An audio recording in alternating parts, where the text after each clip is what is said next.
I sat in the auction house watching the bidding war unfold as my husband's painting, Urban Symphony Hash 7, climbed past the $10 million mark.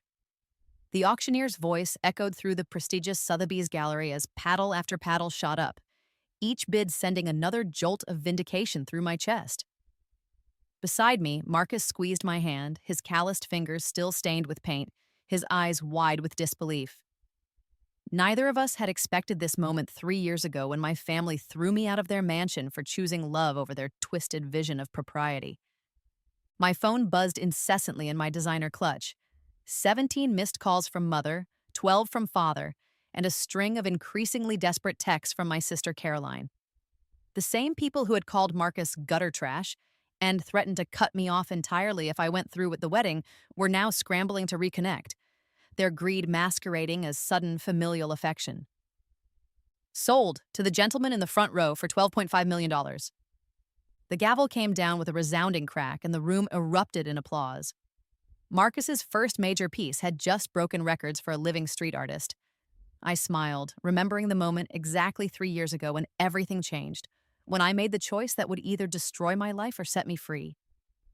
The flashback hit me like a physical blow as I remembered standing in my childhood bedroom, still wearing my wedding dress as my mother's voice cut through me like ice. "You have exactly 1 hour to pack whatever you can carry, Sophia. After that, you are no longer our daughter." I had grown up as the middle child in the prestigious Wellington family, sandwiched between my older sister Caroline, the perfect socialite who married into oil money, and my younger brother James, the Harvard-bound golden boy. Our family owned Wellington Industries, a conglomerate worth over $2 billion that had been built on my great-grandfather's steel fortune and expanded through 3 generations of ruthless business acumen. And from the moment I could walk, my life had been mapped out with military precision. Private schools, debutante balls, charity galas where I smiled prettily while my parents networked with other titans of industry. I was groomed to marry well, preferably to someone who could benefit the family business through merger or acquisition. Love was a luxury we couldn't afford, according to my father's philosophy. But I had always been different.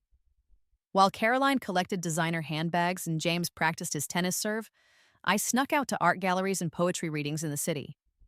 I craved authenticity in a world built on facades, substance in a life filled with surface-level interactions. My parents tolerated what they called my artistic phase, confident that I would eventually grow out of it and fall in line like a good Wellington daughter. They were wrong. I met Marcus during my senior year at Columbia, where I was majoring in art history against my parents' wishes. They had wanted me to study business or economics, something useful that would prepare me for my eventual role as a wealthy man's wife. Instead, I spent my days studying the masters and my evenings exploring the underground art scene in Brooklyn. Marcus was spray painting a mural on the side of a condemned building in Bushwick when I first saw him. His piece was a stunning tribute to gentrification's victims, elderly faces emerging from crumbling brick, their eyes filled with dignity despite their displacement. I stood there for 20 minutes, transfixed by the raw emotion he captured with nothing but aerosol cans and an abandoned wall. "You gonna stand there all night, or are you gonna tell me what you think?" His voice had a slight rasp from years of inhaling paint fumes, and when he turned around, I saw eyes the color of storm clouds beneath dark hair that curled at his neck. "I think it's the most honest thing I've seen in years," I admitted, surprising myself with my candor. That honesty became the foundation of everything between us. Marcus didn't care about my trust fund or my family's social standing. He saw through the designer clothes and polished exterior to the person I really was.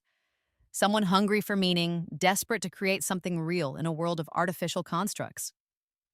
We fell in love over late-night conversations in 24-hour diners, sharing dreams and fears while the city hummed around us. He showed me his makeshift studio in an abandoned warehouse, walls covered with sketches and half-finished canvases that revealed a depth of talent I had rarely seen in the sanitized galleries of the Upper East Side. His art was raw, emotional, political, everything my family's collection wasn't. For 2 years, I lived a double life. During the day, I played the dutiful daughter, attending family functions and entertaining my parents' suggestions about suitable young men from their social circle. At night, I escaped to Marcus's world, helping him set up underground exhibitions and watching him transform blank walls into powerful statements about inequality, hope, and human resilience. The deception ate at me, but I knew that revealing the relationship would mean losing my family entirely. My parents had made their views on appropriate associations crystal clear when my cousin brought home a middle class boyfriend.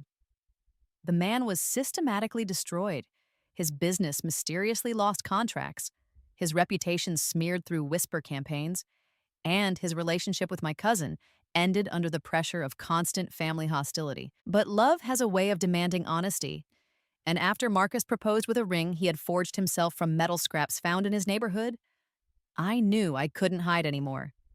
The ring was beautiful in its imperfection, asymmetrical and rough around the edges, but crafted with more care and meaning than any of the flawless diamonds my family treasured. The confrontation happened at our annual Christmas gala, a pompous affair where 500 of the city's elite gathered in our family's Fifth Avenue mansion to see and be seen.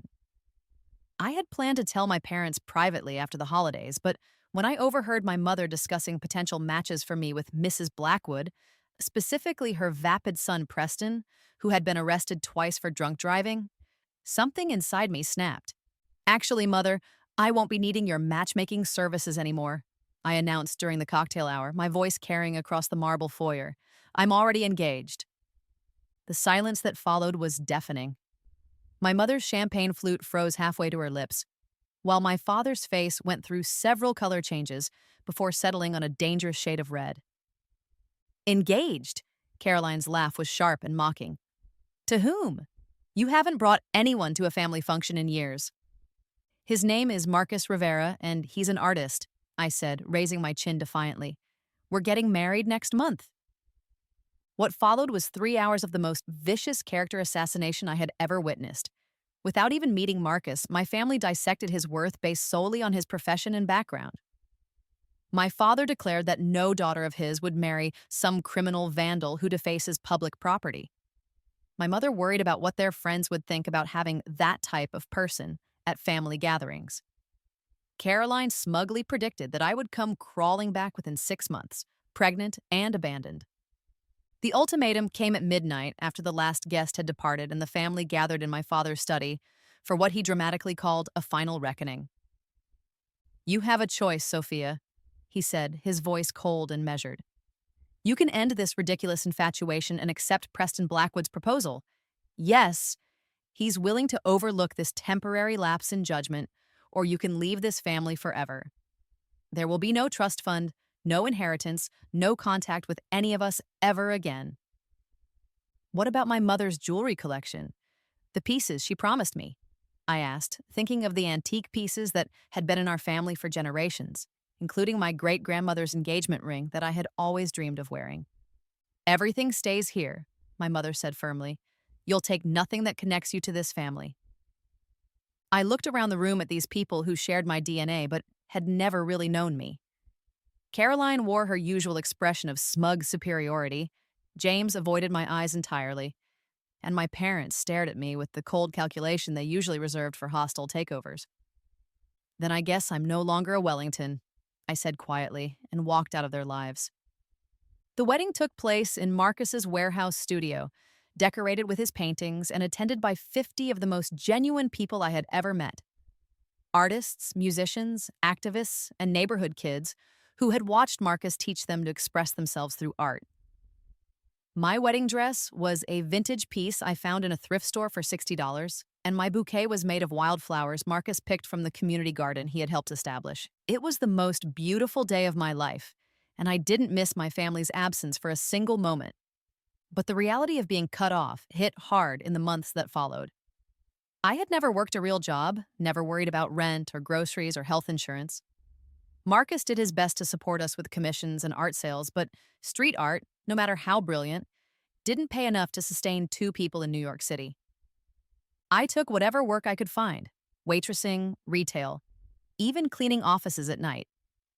My art history degree felt useless when I was scrubbing toilets, but Marcus never made me feel ashamed of my inexperience. Instead, he taught me to find dignity in honest work, to see the art in everyday survival. Your family wanted to keep you weak by making you dependent, he told me one night as we shared a dinner of ramen noodles in our studio apartment. Now you're becoming strong. Slowly, I began to see what he meant. Without my family's money cushioning every decision, I discovered reserves of resilience I never knew I possessed. I learned to budget, to negotiate, to stand up for myself in ways that my privileged upbringing had never required. More importantly, I started to understand art in a completely different way. When you've struggled to pay for canvas and paint, when you've worked double shifts to afford a tiny workspace, every brushstroke becomes precious.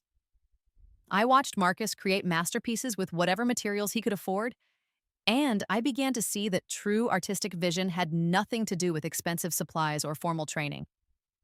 That's when I made my decision to fight back, not with the weapons my family had taught me, money and social manipulation, but with something far more powerful: belief in Marcus's talent and the patience to help the world see what I saw. I started documenting Marcus's work obsessively, photographing every piece before it was painted over or torn down. I created digital portfolios and social media accounts, learning marketing and promotion through trial and error. While he focused on creating, I focused on building his reputation and in connecting him with people who mattered in the art world. It wasn't easy.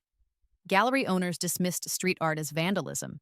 Critics scoffed at anything that didn't come with the proper pedigree, and collectors wanted artists with MFAs from prestigious schools, not self-taught visionaries from the Bronx. But I had learned something valuable during my years in high society. Persistence and strategic thinking could overcome almost any obstacle. I studied the art market like my father had taught me to study financial reports, identifying trends and opportunities that others missed. The breakthrough came when I convinced a small gallery in Chelsea to give Marcus a show during their slowest month. I used every connection I had made during my years of rebellion against my family: the professors who had encouraged my interest in contemporary art, the gallery assistants I had befriended during countless exhibition openings, even the coffee shop owners near the galleries who had grown to know me over the years.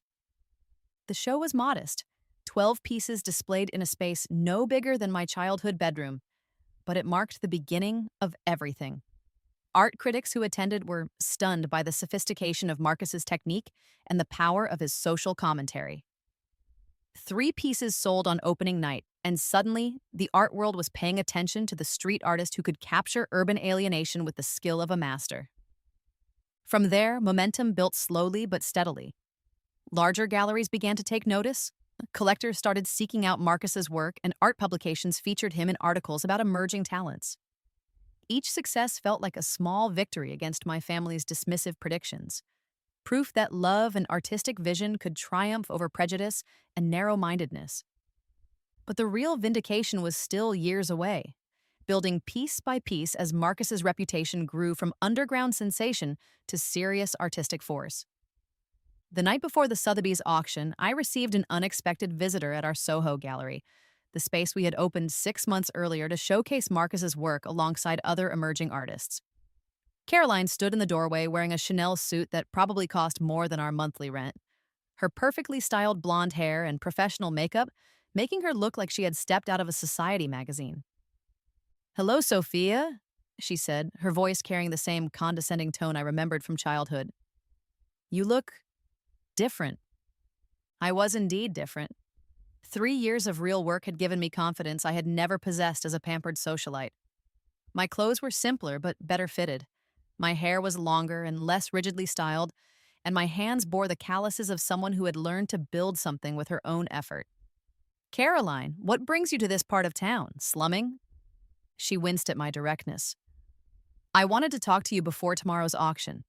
The family has been discussing the situation, and we think it's time to put the past behind us." "The situation?" I raised an eyebrow. "You mean my marriage to the man you called gutter trash?" "We may have been hasty in our judgment," she admitted, though the words clearly pained her. "Marcus has obviously achieved some level of success, and we're prepared to welcome you both back into the family." I stared at her, amazed by the transparent greed behind her conciliatory gesture. "How generous of you. And this sudden change of heart has nothing to do with the fact that his painting is expected to sell for over 10 million tomorrow?" Caroline's perfectly composed facade cracked slightly. The family has always supported the arts. You know that. I know that father called the police on Marcus twice for defacing public property when he painted murals in the neighborhood, I replied. I know that mother told her friends I was having a nervous breakdown rather than admit I had married an artist, and I know that you specifically said you hoped I would come to my senses before I ruined my life completely. People change, Sophia. We've all learned. You've learned that Marcus is about to be worth millions, I interrupted. That's not the same thing as changing. Caroline's mask slipped entirely, revealing the calculating woman beneath. Fine. Yes, his financial success makes things different. But that doesn't change the fact that you're still family. Blood is blood. Blood is blood, I agreed. But family is something else entirely. Family supports you when you're struggling, believes in you when others don't, and loves you for who you are, rather than what you can provide them. So you're going to continue this ridiculous grudge, even after we're offering to reconcile? I walked over to one of Marcus's smaller pieces, a portrait of an elderly woman who had been displaced by gentrification. Her weathered face painted with such tenderness that viewers often teared up looking at it. This woman reminded Marcus of his grandmother, who raised him after his parents died. She worked 3 jobs to keep him fed and housed, never missed a school event despite her exhaustion, and encouraged his art even when she didn't understand it. That's family, Caroline. What you're offering is a business transaction. Don't be naive, Sophia. Everything is a business transaction at our level. Your level, I corrected. I'm not at your level anymore, and I've never been happier about anything in my life. Caroline left in a fury, but not before making one final threat. You're making a mistake. When the novelty of playing poor wears off, you'll realize what you've given up. Don't expect us to be so generous with second chances in the future. Her words echoed in my head as I prepared for the auction the next evening, but they carried no sting. I had already discovered what I had gained by leaving their world, and no amount of money could tempt me to return to the suffocating prison of their expectations. The auction house buzzed with energy as collectors, critics, and curiosity seekers filled the elegant space. Marcus looked handsome but uncomfortable in his borrowed tuxedo, constantly tugging at the bow tie as if it were trying to strangle him. I wore a simple black dress that I had bought with money from my job at the gallery. Nothing compared to the couture gowns in my former closet, but it was mine in a way those clothes never had been. Are you ready for this? I asked him as we took our seats in the front row. I keep thinking I'm going to wake up, he admitted. 3 years ago, I was getting arrested for tagging abandoned buildings. Now they're selling my work next to Picasso's. You deserve this, I told him firmly. Every minute of recognition, every dollar of success. You've worked harder than any artist I know. The auctioneer took his position, and the room fell silent as Marcus's painting was brought forward. Urban Symphony #7 was a massive canvas, 6 feet by 8 feet, that depicted the New York skyline as seen from the perspective of someone living on the streets. But instead of despair, the piece conveyed hope and resilience, with hidden figures in the architecture reaching out to help one another, and colors that shifted from dark blues at the bottom to warm golds at the top, suggesting the possibility of rising above circumstances.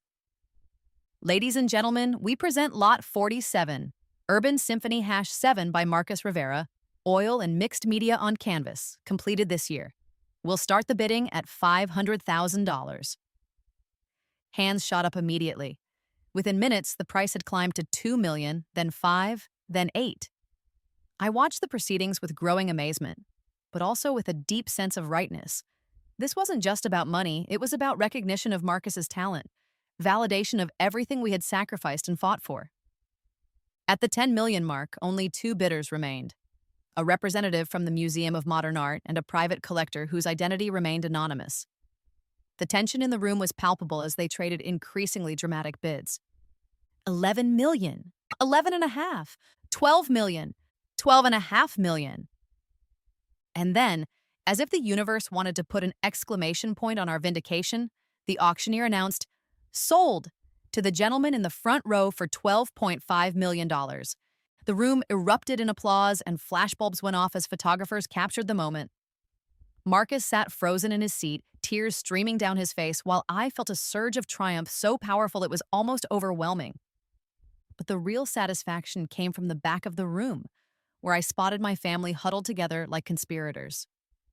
They had somehow gotten invitations to the auction, probably through one of their collector friends, and their faces told the entire story. My father's usual mask of control had slipped, revealing something that looked almost like respect. My mother was frantically whispering to Caroline, who looked like she had been slapped. Even James, usually oblivious to anything that didn't directly benefit him, stared at the sold painting with undisguised awe. As the crowd began to disperse, my family approached with the artificial smiles they usually reserved for business negotiations. My father extended his hand to Marcus with the same calculated charm he used on foreign investors. "Mr. Rivera, congratulations on your tremendous success. I'm Richard Wellington, Sophia's father." Marcus looked at the offered hand for a long moment before accepting it with obvious reluctance. "Mr. Wellington, I've heard a lot about you." "I'm sure you have," my father replied with a forced joviality. "But that's all in the past now. Family misunderstandings, you know how it is. The important thing is that we're here to celebrate your achievement." "Our achievement," my mother interjected, moving to embrace me with the same enthusiasm she usually reserved for major donors at her charity galas. "We're so proud of you both, aren't we, Richard?" I stepped back from her embrace, my voice steady and clear. "Proud of what, exactly?" "Of your success, darling. Of your husband's extraordinary talent. We always knew you had excellent taste in art." "You knew nothing of the sort," I replied calmly. "You called him a criminal. You threatened to have him arrested. You disowned me for loving him." "Now, Sophia," my father said, his tone taking on the patronizing quality I remembered from childhood. "There's no need to dwell on past misunderstandings. We're family. Families forgive and move forward." "Some families do," Marcus said quietly, his voice cutting through their forced pleasantries like a blade. "Some families support each other through difficult times, believe in each other's dreams, and love unconditionally. Your family threw away the most incredible woman I've ever known because she chose love over money. That's not misunderstanding. That's cruelty." Caroline stepped forward, her voice sharp with barely controlled anger. "How dare you lecture us about family values? You're nothing but a street thug who got lucky." "Caroline," I warned, but Marcus held up his hand. "Let her finish," he said calmly. "I want to hear what she really thinks." "You want to know what I think?" Caroline's composure cracked completely. "I think you manipulated my sister into throwing away everything, her family, her inheritance, her future, for some romantic fantasy about struggling artists. And now that you've hit the lottery with one painting, you think you're somebody important." The silence that followed was deafening. Everyone in the immediate vicinity had stopped their conversations to watch the confrontation unfold. Marcus smiled, not with humor, but with the quiet confidence of someone who had found his voice. "You're right about one thing, Caroline. I am somebody important. I'm important to the kids in my neighborhood who see my murals and believe they can create something beautiful too. I'm important to the other artists I've helped get gallery shows and commissions. I'm important to the community center, where I teach art classes to kids whose families can't afford private lessons. And I'm important to your sister, who chose to build a life with me instead of accepting the cage you offered her." He paused, looking directly at my parents. "But you know what? I'm not important to you, and I never will be. This painting could sell for $100 million, and you still wouldn't respect me as a person. You'd just see a more valuable business opportunity." "That's not true," my mother protested weakly. "Isn't it?" I asked. "Where were you 3 years ago when Marcus was painting this piece in our apartment because he couldn't afford studio space? Where were you when I was working 3 jobs to help pay for supplies? Where were you when we ate ramen noodles for dinner because we spent our last $100 on canvas and paint?" "We didn't know," my father began. "You knew exactly where to find me," I interrupted. "You chose not to care until caring became profitable." James, who had remained silent throughout the confrontation, finally spoke up. "Maybe we made mistakes, Sophia, but we're trying to make things right now." I looked at my younger brother, the golden boy who had never faced a real challenge in his privileged life, and felt something close to pity. Making things right would have meant supporting my choices 3 years ago, James. It would have meant meeting Marcus before judging him, asking about my happiness instead of worrying about your reputation. This isn't making things right. This is damage control. So what do you want from us? Caroline demanded. An apology? Fine. I'm sorry we didn't immediately embrace your decision to marry a street artist. Are you happy now? I don't want anything from you, I replied honestly. That's what you've never understood. I stopped needing your approval the day I walked out of that house. I stopped caring about your money when I learned to earn my own. And I stopped missing your presence in my life when I discovered what real family feels like. I gestured around the auction house where Marcus's friends and supporters were still celebrating his success. These people, artists and gallery owners and collectors who believed in his work when it was selling for hundreds instead of millions. They're my family now. They showed up to our wedding in a warehouse, they bought groceries when we were broke, and they celebrated every small victory along the way. Blood is thicker than water, my mother said desperately. The blood of the covenant is thicker than the water of the womb, Marcus corrected quietly. The bonds you choose are stronger than the ones you're born with. My father made one last attempt at control, his voice taking on the commanding tone he used in boardrooms. Sophia, you're clearly emotional right now. Why don't you come to dinner this weekend? We can discuss this like rational adults. There's nothing to discuss, I said firmly. You made your choice 3 years ago when you decided that your social standing was more important than your daughter's happiness. I made my choice too, and I've never regretted it for a single day.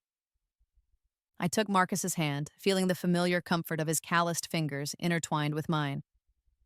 We have a celebration to get to. Our real family is waiting. As we walked away, I heard Caroline's voice behind us, shrill with frustration. You can't just walk away from us again. We're your family. I didn't turn around, but I called back over my shoulder. You're related to me. That's not the same thing. The after-party was held at our gallery, transformed for the evening with Marcus's paintings, illuminated by soft spotlights and tables laden with food prepared by our friends. The guest list read like a who's who of the New York art world, but it also included the neighborhood kids Marcus taught, the elderly woman who had modeled for several of his portraits, and the gallery assistant who had believed in his work before anyone else. As I watched Marcus move through the crowd, accepting congratulations and discussing commissions with collectors, I felt a deep sense of completion. This was the life we had built together, messy and imperfect and completely authentic. Sophia? I turned to find Dr. Elizabeth Chen, the curator from MoMA who had just purchased Marcus's painting for the museum's permanent collection. I wanted to thank you personally for all your work documenting and promoting Marcus's art. Without your efforts, we might never have discovered his talent. Marcus's talent speaks for itself, I replied. I just helped people listen. Nevertheless, your background in art history and your understanding of the market were crucial. Have you ever considered curating professionally? We have some openings that might interest you. I looked across the room at Marcus, who was deep in conversation with a collector about a potential commission for a public mural. 3 years ago, my parents had insisted that my art history degree was worthless unless it led to marriage with a wealthy collector. Now that same education was opening doors I had never imagined. I'd be very interested in discussing that, I told Dr. Chen. As the evening wound down and the last guest departed, Marcus and I found ourselves alone in the gallery, surrounded by his paintings and the lingering energy of celebration. He pulled me close, his arms encircling my waist as we swayed to the soft jazz still playing through the sound system. No regrets? He asked, echoing the question we had asked each other countless times during the difficult early years of our marriage. Not a single one, I replied, meaning it more than ever. You? Just one, he said, and my heart skipped a beat until he continued. I regret that it took 3 years for the world to see what I've known all along, that you're the strongest, most incredible woman alive. I laughed, feeling lighter than I had in years. The world hasn't seen anything yet. This is just the beginning. And I was right. Over the following months, Marcus's career exploded beyond our wildest dreams. Museums competed to acquire his work, collectors paid 7 figures for commissioned pieces, and art critics hailed him as one of the most important voices of his generation. He never forgot his roots, using his success to fund art programs in underserved communities and mentor young artists who reminded him of himself. I found my own path as well, accepting Dr. Chen's offer to curate contemporary exhibits at MoMA. My first show, featuring emerging street artists from around the world, broke attendance records and established me as a significant voice in the art world. My family made several more attempts to reconcile, each more desperate than the last. They sent lawyers with offers to restore my inheritance, society columnists with invitations to exclusive events, and eventually Mother herself with tears and promises that things would be different. But I had learned something they never understood. True wealth isn't measured in dollars or social standing. It's measured in the depth of your relationships, the authenticity of your choices, and the satisfaction of building something meaningful with your own hands. Marcus and I moved to a beautiful townhouse in the village, its walls covered with art from friends and discoveries from our travels. We hosted salons for artists and writers, funded scholarships for kids like Marcus had been, and created a life filled with purpose and passion. The final vindication came 5 years after that first auction, when the Whitney Museum mounted a major retrospective of Marcus's work titled Urban Prophet: The Art of Marcus Rivera. The opening night gala was attended by everyone who mattered in the art world, and Marcus's childhood friends mingled with museum directors and celebrity collectors. I wore a vintage Halston gown I had found in a consignment shop, elegant and beautiful without being ostentatious. Marcus looked magnificent in a custom tuxedo designed by a fashion student he had mentored, the jacket subtly incorporating elements from his signature murals. As we stood before his largest painting, a massive piece depicting the transformation of a neighborhood through art and community activism, a reporter from Art News approached us for an interview. Mr. Rivera, there are rumors that your former in-laws have been trying to reconcile with your family. Any comment on that situation? Marcus smiled, his arm tightening around my waist. My wife's biological relatives made their position clear years ago. As for my family, he gestured around the room at the hundreds of people who had come to celebrate his success. They're all here tonight. And you, Mrs. Rivera, any thoughts on forgiveness and family reconciliation? I considered the question carefully before answering. I believe in forgiveness, but I also believe that some bridges, once burned, can't be rebuilt. My family taught me that love should be conditional, that acceptance must be earned through conformity, and that authenticity is less valuable than approval. My husband taught me the opposite. I know which lessons I want to pass on to my children. The reporter's eyes widened. Children? Are you announcing? We're expecting our first child in the spring, I confirmed, placing my hand on my still flat stomach.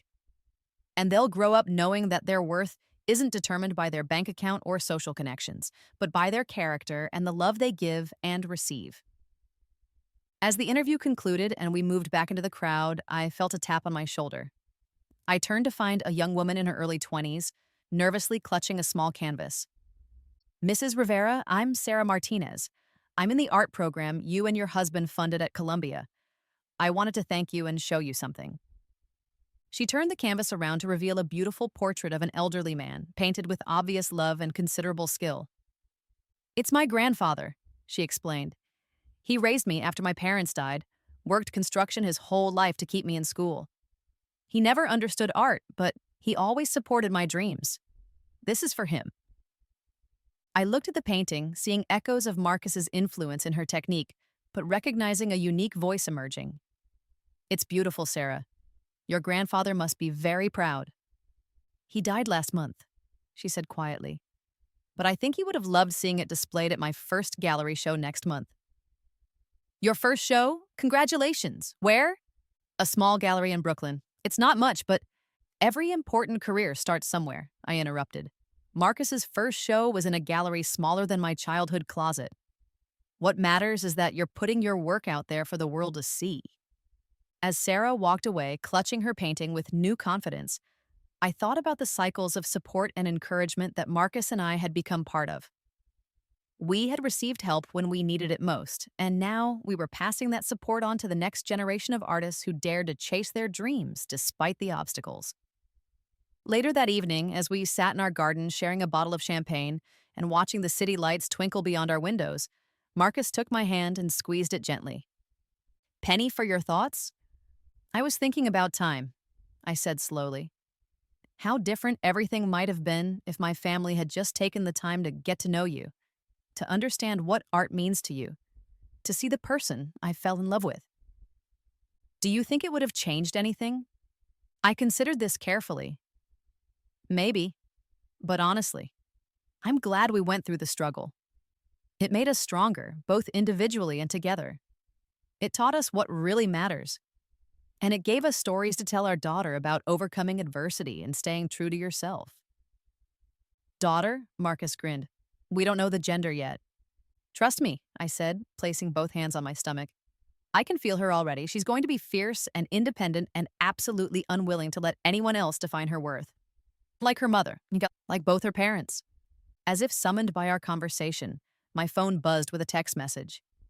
I glanced at it, expecting to see congratulations from one of the gallery attendees, but instead saw my sister's name. Let me guess, Marcus said, noting my expression. Family outreach? I showed him the message. Saw the coverage of Marcus's show in the Times. Very impressive. Mother and father were wondering if you might be open to discussing a reconciliation. Perhaps we could meet for lunch. What do you want to do? I deleted the message without responding and turned off my phone. I want to focus on our future instead of their past. I want to plan our daughter's nursery and decide whether we should buy the building next door to expand the gallery. I want to discuss the mural proposal you got from the city and figure out how to fit it into your schedule. I love your priorities, Marcus said, pulling me close.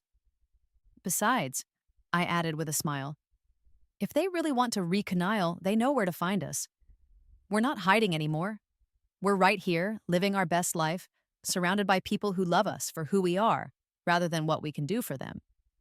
And if they never reach out, then our daughter will have one less source of toxicity in her life, and two more reasons to understand that family is something you choose and build rather than something you inherit. As we sat together in comfortable silence, I thought about the journey that had brought us to this moment. The pain of rejection had given way to the joy of authentic connection. The fear of financial insecurity had been replaced by the confidence that comes from earning your own success. And the hollow achievement of social approval had been superseded by the deep satisfaction of meaningful work. My family had tried to teach me that happiness came from external validation, that security required conformity, and that love was conditional on meeting others' expectations. Instead, I had learned that happiness comes from alignment between your values and your choices, that security comes from self-reliance and mutual support, and that love worth having asks you to become more yourself, not less. 6 months later, our daughter Eliana was born on a crisp spring morning, her arrival heralded by the cherry blossoms blooming outside our bedroom window. She had Marcus's dark hair and my stubborn chin, and from the moment she opened her eyes, she seemed to be taking inventory of her new world with the intensity of a born artist.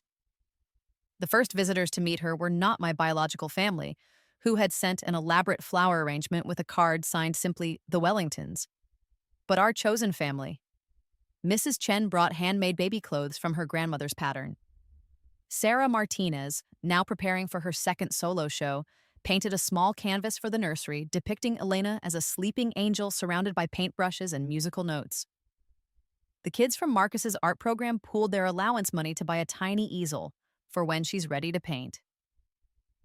As I held Elena during those first precious weeks, watching Marcus sketch her sleeping face with the same reverence he brought to his masterpieces, I felt the final piece of my healing fall into place.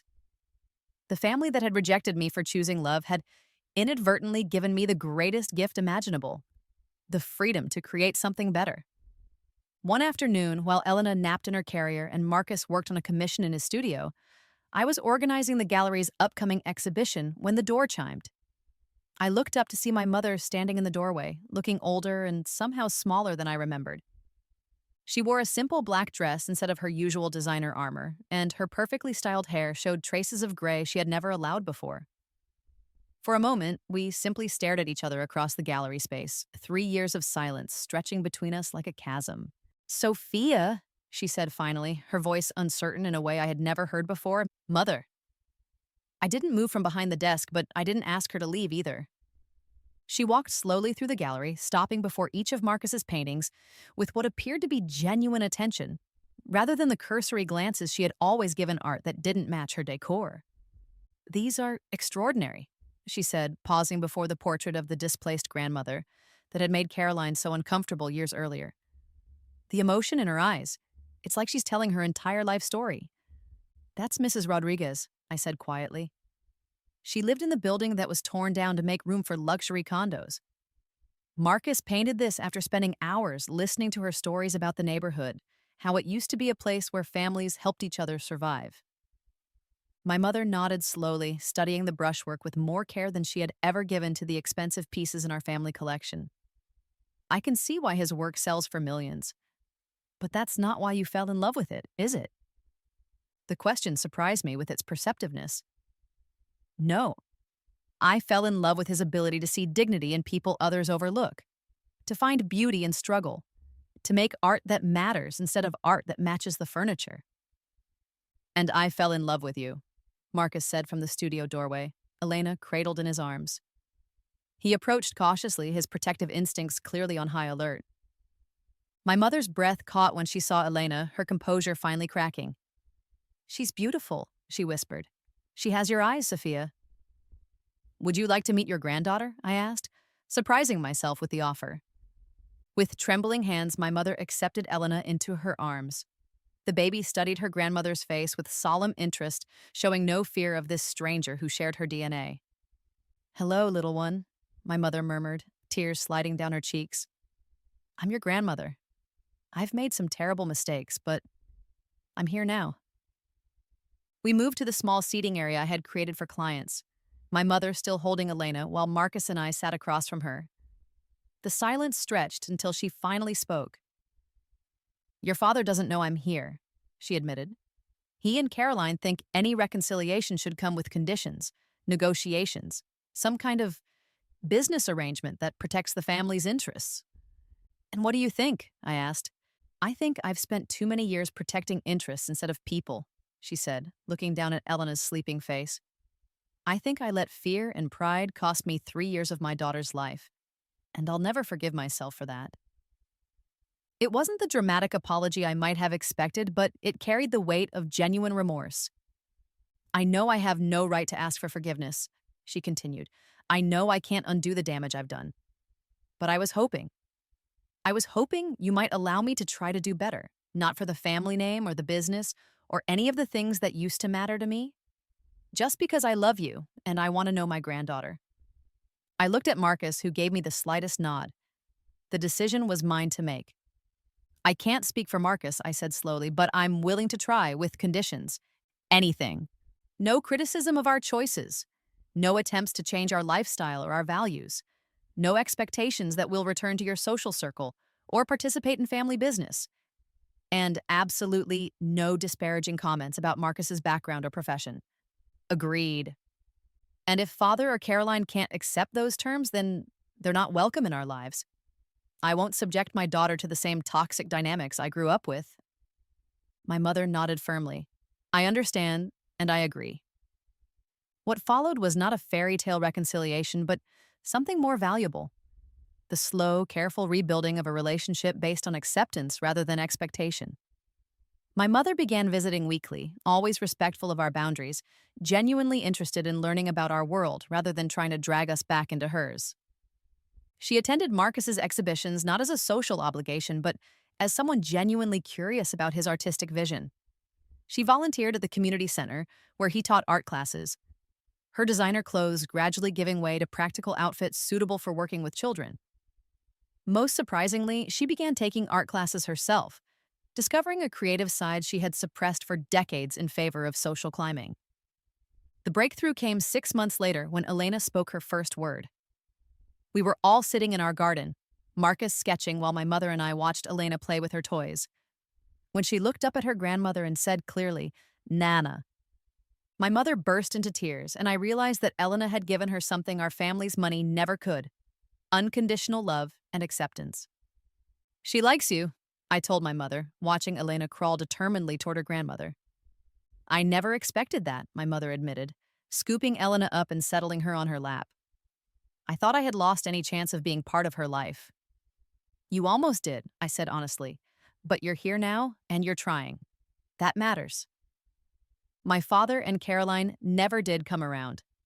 They sent expensive gifts for Elena's birthdays, toys that remained in their boxes because they didn't match our values about simplicity and creativity. They extended invitations to family gatherings that we politely declined. And they continued to speak about Marcus and me in the past tense, as if we had died rather than simply chosen a different path. But their absence felt less like a loss than a relief.